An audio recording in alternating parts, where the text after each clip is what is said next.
আসসালামু আলাইকুম। এখানে হলুদের গুঁড়া, লবণ, মরিচ দিয়ে এই তেলাপিয়া মাছটা মাখিয়ে নিব, এটা ভাজবো।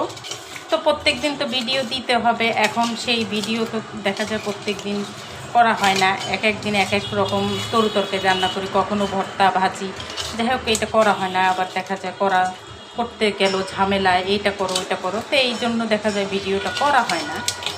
আর দেখা যায় বাইরে থেকে এসে কাজকাম করে বাচ্চাদের স্কুল করে এসে তখন মনে হয় না যে ভিডিও বানাই। তো যাই হোক, এখানে তেলটা গরম দিয়ে দিয়েছি। আর আমার মোবাইলটা নষ্ট হয়ে গেছে, এখন এডিট করা যায় না ভালো করে। এখন কবে যে ফেসবুক আমাকে একটু গ্রহণ করবে আল্লাহ পাকি জানি না। যদি কিছু ফেসবুকেতে পেতাম তাহলে হয়তো একটা মোবাইল কিনতে পারতাম। এই তো, আল্লাহ হাফেজ। তো মাছগুলো উল্টে দিচ্ছি, একটু ভাজা দিয়ে নেব। আমি এটা শাপলা দিয়ে রান্না করব, সেই জন্য একটু কাজ ভাজা দিয়ে নিচ্ছি। ছেলে আবার তো মাছগুলো কাজ ভাজা হয়ে গেছে, এখন আমি নামাবো। দিয়ে দিয়েছি। আর এখানে যেহেতু মাখানোর সময় লবণ দিয়েছি, সেহেতু লবণটা একটু কম দিই। তো এই রসুন বাটা দিয়ে দিলাম।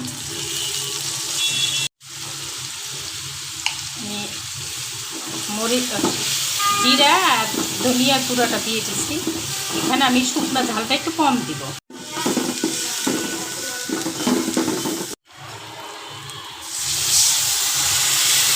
একটু কষায় নিব। আমি হলুদের পানিটা দিয়ে দিয়েছি, একটু কষানো। তো এখন শাপলাগুলো দিয়ে দিলাম, ভালোভাবে নাড়াচাড়া দিয়ে দেবো।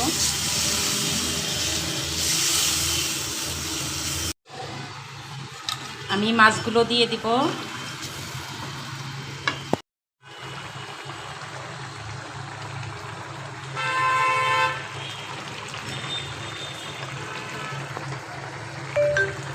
তো হয়ে গেল আমার তেলাপিয়া মাছ শাপলা, জাতীয় তরকারি শাপলা। যাই হোক, ভালো থাকবেন, সুস্থ থাকবেন। ভালো লাগলে অবশ্যই লাইক কমেন্ট করবেন।